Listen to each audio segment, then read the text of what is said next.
मुंबईतील कोहिनूर इमारत दुर्घटनेची गंभीर दखल घेत महापालिकेचे प्रभारी आयुक्त श्रीकृष्ण पांचाळ यांनी C1, C2 अ आणि C2 ब प्रवर्गातील सर्व इमारतींचं फेरसंरचनात्मक परीक्षण करण्याचे आदेश दिले आहेत.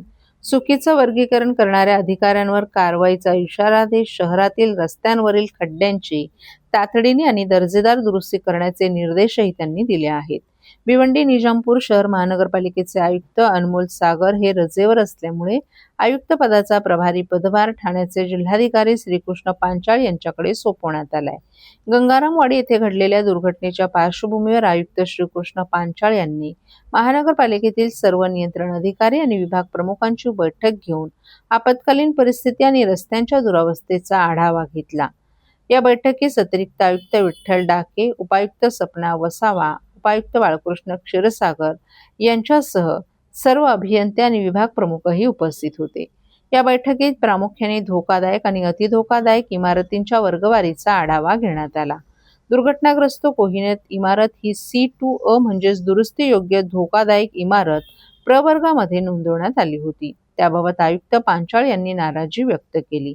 C1 म्हणजेच अतिधोकादायक इमारतींचा प्रवर्ग, C2 अ म्हणजेच दुरुस्ती योग्य धोकादायक इमारतीचा प्रवर्ग आणि C2B म्हणजेच संरचनात्मक दुरुस्ती आवश्यक असलेल्या धोकादायक इमारतींचा प्रवर्ग या सर्व प्रवर्गातील सर्व इमारतींची फेरतपासणी करून त्यांचं संरचनात्मक लेखापरीक्षण करावे आणि पुनश्च सर्व इमारतींची वर्गवारी निश्चित करून त्याचा अहवाल सादर करावा असे निर्देश पांचाळ यांनी अतिक्रमण विभागाचे उपायुक्त आणि सहाय्यक संचालक नगररचना यांना दिले आहेत. तसंच निधीची तरतूद नसेल तर काम थांबवण्यापेक्षा निधी तरतुदीच्या अधीन राहून काम करावं. काम करताना केवळ कंत्राटदार अथवा यंत्रणेवर अवलंबून न राहता अभियंत्यांनी प्रत्यक्ष कामाच्या ठिकाणी उपस्थित राहून पर्यवेक्षण करावे.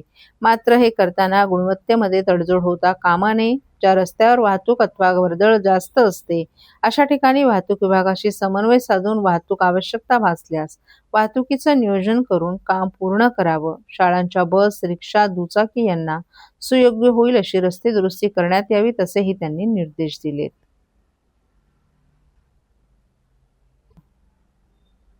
ठाणे महानगरपालिका शिक्षण विभाग आणि बिस्लेरी इंटरनॅशनल यांच्या संयुक्त विद्यमानं शालेय विद्यार्थ्यांमध्ये प्लास्टिक कचरा व्यवस्थापन, पुनर्वापर आणि पर्यावरण संवर्धनाची जाणीव निर्माण करण्यासाठी बॉटल्स फॉर चेंज या अभिनव उपक्रमाचा शुभारंभ महापौर शर्मिला पिंपळकर यांच्या हस्ते करण्यात आला. या उपक्रमामुळे विद्यार्थ्यांमध्ये पर्यावरणाविषयी जबाबदारीची भावना निर्माण होण्यासाठी आणि पर्यावरण संवर्धनाची चळवळ अधिक बळकट होण्यासाठी मदत होणार आहे.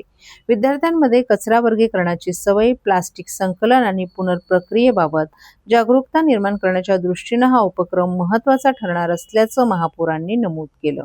ठाणे महानगरपालिकेच्या नरेंद्र वळा सभागृहात या कार्यक्रमाचं आयोजन करण्यात आलं होतं. प्लास्टिकच्या बाटल्या, चॉकलेट आणि वेफर्सचे कव्हर्स, प्लास्टिक पिशव्या, मोबाईल कव्हर, शॅम्पूच्या बाटल्या, प्लास्टिक खेळणी आदी विविध प्रकारचा प्लास्टिकचा कचरा वेगळा गोळा करून पुनर्प्रक्रियेसाठी देण्याची सवय विद्यार्थ्यांना लागणं ही काळाची गरज असल्याचं त्यांनी नमूद केलं. प्रत्येक नागरिकाने आपल्या घराबरोबरच परिसर स्वच्छ ठेवण्याची जबाबदारी स्वीकारल्यास ठाणे शहर अधिक स्वच्छ आणि सुंदर बनेल असा विश्वासही महापौर शर्मिला पिंपळकर यांनी व्यक्त केलाय. तर अतिरिक्त आयुक्त प्रशांत रोडे यांनी शहरात दररोज मोठ्या प्रमाणावर कचरा निर्माण होतो. महापालिकेची जबाबदारी केवळ कचरा संकलन आणि प्रक्रिया करण्यापुरती मर्यादित नसून कचरा निर्माण होणारच नाही किंवा तो कमीत कमी निर्माण होईल यासाठी समाजात जागृती होणं आवश्यक असल्याचं सांगितलं. प्रत्येक सहभागी शाळेला विशेष पासबुक देण्यात आलं असून त्यामध्ये विद्यार्थ्यांनी जमा केलेल्या प्लास्टिक कचऱ्याची नोंद केली जाणार आहे. प्रत्येक शाळेत मोबाईल ॲपच्या माध्यमातून प्लास्टिक संकलनाची डिजिटल नोंद होईल. कोणत्या शाळेतून किती प्लास्टिक पुनर्प्रक्रियेसाठी पाठवण्यात आलं याचं अचूक मॉनिटरिंग करता येणार आहे. या उपक्रमात सातत्यानं सहभाग घेणाऱ्या विद्यार्थ्यांचे नियतकालिक मूल्यमापन करून त्यांचा गौरव करण्यात येणार आहे. केवळ पर्यावरणाविषयी शिकवण्यापेक्षा विद्यार्थ्यांनी प्रत्यक्ष कृतीतून पर्यावरण संवर्धन करावं हा या उपक्रमाचा उद्देश असल्याचं उपायुक्त डॉक्टर मिताली संचेती यांनी प्रास्ताविकपर भाषणात स्पष्ट केलं. मॅडम, आज अतिशय अभिनव असा उपक्रम ठाणे महानगरपालिका राबवत आहे. आपण उपस्थित आहात, काय सांगा? सर्वांना माझा नमस्कार. खरं तर ठाणे महानगरपालिका आणि बिस्लेरी इंटरनॅशनल यांच्या संयुक्त विद्यमाने खरं तर सुरू झालेला बॉटल्स फॉर चेंज हा उपक्रम खरं तर ठाणे महानगरपालिकेने राबवण्यात आला आहे. याच्यामध्ये ठाणे महानगरपालिकेच्या सर्व शाळा इन्व्हॉल्व आहेत.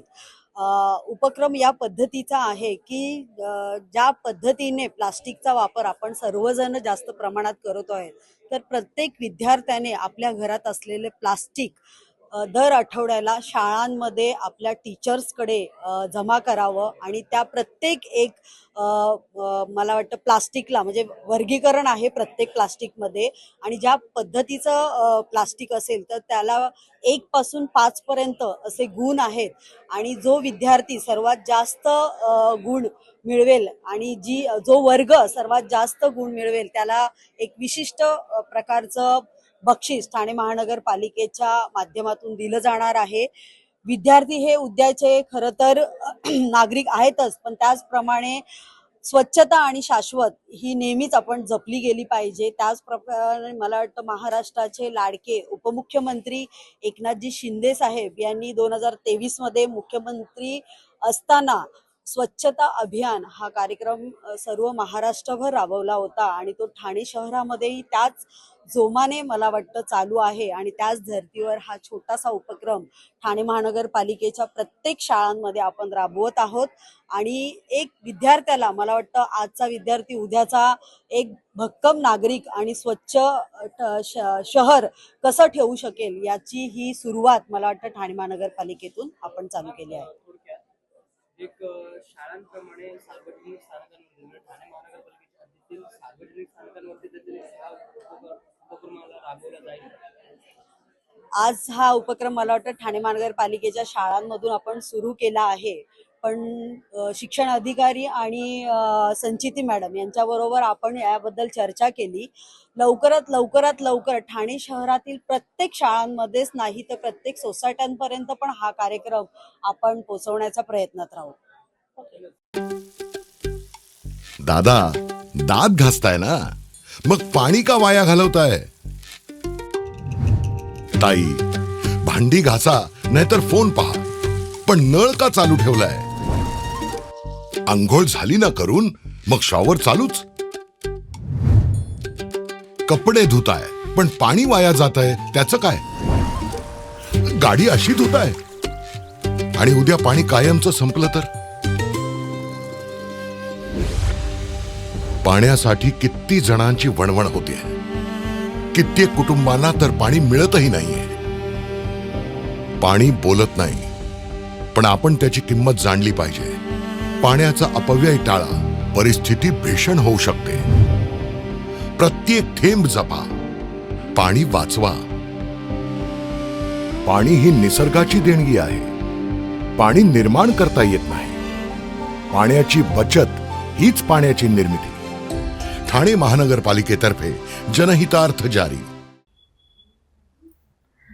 महसूल मंत्री चंद्रशेखर बावनकुळे यांनी संजय गांधी राष्ट्रीय उद्यानातील 1053 एकर जमीन राखीव वने म्हणून जाहीर केली आहे. या जमिनींवरील खासगी व्यक्तीचा अधिकार रद्द करण्यात आलाय. त्यामुळे ठाण्यात भले मोठे कॉन्क्रीटचं जंगल उभारण्यास आळा बसणार आहे. त्याबद्दल ठाणेकरांच्या वतीने आपण महसूल मंत्र्यांचे आभार मानत आहोत. मात्र हिरवळ झाडांचा बळी देऊन 193 एकर जमिनीवर कॉन्क्रीटचं जंगल उभं राहणार आहे. एका प्रकरणात वनहित जोपासणारे महसूल आणि वन खाते दुसऱ्या समान प्रकरणात बोटचेपी भूमिका का घेत आहे असा सवाल करून 193 एकर TDR घोटाळा प्रकरणी महसूल आणि वन खात्यानं श्वेतपत्रिका काढावी अशी मागणी राष्ट्रवादी काँग्रेस शरद पवार पक्षाचे जिल्हा अध्यक्ष मनोज प्रधान यांनी एका पत्रकार परिषदेत केली आहे. संजय गांधी राष्ट्रीय उद्यानातील 1053 एकर जमिनीवर खासगी व्यक्तीचं नाव चढवण्यात आलं होतं. याबाबत कोकण विभागीय आयुक्तांनी दिलेला आदेश महसूल मंत्र्यांनी ग्राह्य धरला होता. मात्र पुनर्विलोकन करताना अनियमितता आढळून आल्यानं तसंच वृत्तपत्रीय बातम्या, जनतेचा दबाव, आम्ही केलेला विरोध यामुळे महसूल खात्यानं ठाणे महापालिका निवडणूक काळात स्थगन आदेश देऊन आता या जमिनीच्या सातबारावर महाराष्ट्र शासन राखीव वने असं नाव चढवले. 1053 एकर आणि 193 एकर जमीन प्रकरणात तंतोतंत साम्य आहे. या दोन्ही ठिकाणी समान विकासकांचा समावेश आहे. या विकासकांनी 50 वर्ष महाराष्ट्र महसूल न्यायाधिकरणात प्रलंबित असलेले प्रकरण मॅनेज करून स्वतःच्या बाजूने निकाल लावून घेण्याची तजवीजही केली होती. इमारतीचा हा निकाल महसूल मंत्र्यांनीही मान्य केला होता. त्यानंतर 193 एकर प्रकरण उच्च न्यायालयात गेल्यानंतर उच्च न्यायालयात महाराष्ट्र शासनाच्या वन खात्यानं प्रभावी बाजू न मांडल्याने ही जमीन वन खात्याच्या ताब्यातून खासगी विकासकांच्या ताब्यात गेलीये. या विरोधात आम्ही सर्वोच्च न्यायालयात याचिका दाखल केली असल्याचंही प्रधान यांनी सांगितलं. 193 एकर जमीन तथा TDR घोटाळ्यात सामान्य ठाणेकरांनी आवाज उठवलाय. आंदोलनं देखील झालीय. तरीही शासनाकडून उच्च न्यायालयात पुनर्विचार याचिका दाखल करण्यात आली नाही. तसंच महाराष्ट्र महसूल न्यायाधिकरणाच्या निकालावर अपेक्षित विरोधाची भूमिका जाहीर केली नाही. त्यामुळेच हे प्रकरण दिसतं तेवढं सोपं नसल्यानं या प्रकरणी महसूल आणि वन खात्यानं श्वेतपत्रिका काढावी अशी ही मागणी मनोज प्रधान यांनी केली आहे. राज्यातील अकृषी विद्यापीठे, शासन अनुदानित महाविद्यालय आणि उच्च व तंत्र शिक्षण विभागांतर्गत कार्यरत शिक्षकेतर कर्मचाऱ्यांच्या अनेक वर्षांपासून प्रलंबित असलेल्या अर्जित रजा रोखीकरणाच्या मागणीला अखेर न्याय मिळाला आहे. सुधारित 7व्या वेतन आयोगानुसार अर्जित रजेच्या रोखीकरणासाठी शासनाने अधिकृत शासन निर्णय जारी केला असून याचा लाभ राज्यातील हजारो शिक्षकेतर कर्मचाऱ्यांना होणार आहे. या निर्णयासाठी कोकण पदवीधर मतदारसंघाचे आमदार ॲडव्होकेट निरंजन डावखरे यांनी केलेल्या सातत्यपूर्ण पाठपुराव्याला यश आल्याचं मानलं जात आहे. या विषयावर नुकतीच उच्च व तंत्र शिक्षण मंत्री चंद्रकांत पाटील यांच्या अध्यक्षतेखाली मंत्रालयात बैठक झाली. या बैठकीत महाराष्ट्र राज्य महाविद्यालयीन शिक्षकेतर कर्मचारी महासंघ आणि अशासकीय महाविद्यालय शिक्षकेतर कर्मचारी महासंघ यांनी शिक्षकेतर कर्मचाऱ्यांच्या प्रलंबित मागण्या मांडल्या. त्यामध्ये 7व्या वेतन आयोगानुसार अर्जित रजेच्या रोखीकरणाची मागणी प्राधान्यानं करण्यात आली आहे. या बैठकीनंतर आमदार डावखरे यांनी संबंधित विभागाशी सातत्यानं समन्वय साधत हा विषय तातडीनं मार्गी लावण्यासाठी पाठपुरावा केला. महासंघाचे अध्यक्ष राजा बडे, सरचिटणीस सुजित RP सिंग तसंच उच्च शिक्षण संचालक डॉक्टर शैलेंद्र देवळानकर यांनीही प्रशासकीय स्तरावर आवश्यक कार्यवाहीला गती दिल्यानं शासन निर्णय निर्गमित होण्याचा मार्ग मोकळा झालाय. या निर्णयाचा लाभ सार्वजनिक विद्यापीठे, शासन अनुदानित अभिमित विद्यापीठे, उच्च शिक्षण संचालनालय, तंत्र शिक्षण संचालनालय, कला संचालनालय यांच्या नियंत्रणाखालील अनुदानित महाविद्यालय तसंच सामाजिक न्याय विभागाकडून हस्तांतरित समाजकार्य महाविद्यालयांमधील दीर्घ सुट्टी अनुज्ञे नसलेल्या शिक्षकेतर कर्मचाऱ्यांना होणार आहे. या संबंधित संवर्गाची पात्रता विभागीय स्तरावर तपासून त्यानुसार कार्यवाही करण्याचे निर्देशही शासनानं दिले आहेत. याबाबत प्रतिक्रिया देताना आमदार डॉक्टर निरंजन डावखरे यांनी शिक्षकेतर कर्मचारी हे उच्च शिक्षण व्यवस्थेचा कणा असून अनेक वर्षांपासून प्रलंबित असलेली ही न्याय मागणी पूर्ण झाल्याने हजारो कर्मचाऱ्यांना आर्थिक दिलासा मिळणार असल्याचं सांगितलं. दरम्यान शासन निर्णयाबद्दल महाराष्ट्र राज्य महाविद्यालयीन शिक्षकेतर कर्मचारी महासंघ आणि अशासकीय महाविद्यालय शिक्षकेतर कर्मचारी महासंघ यांनी मुख्यमंत्री देवेंद्र फडणवीस, उच्च व तंत्र शिक्षण मंत्री चंद्रकांत पाटील, वित्त राज्यमंत्री आशिष जयस्वाल, आमदार ॲडव्होकेट निरंजन डावखरे, उच्च शिक्षण संचालक डॉक्टर शैलेंद्र देवळानकर आणि विभागातील वरिष्ठ अधिकाऱ्यांचे आभार मानलेत.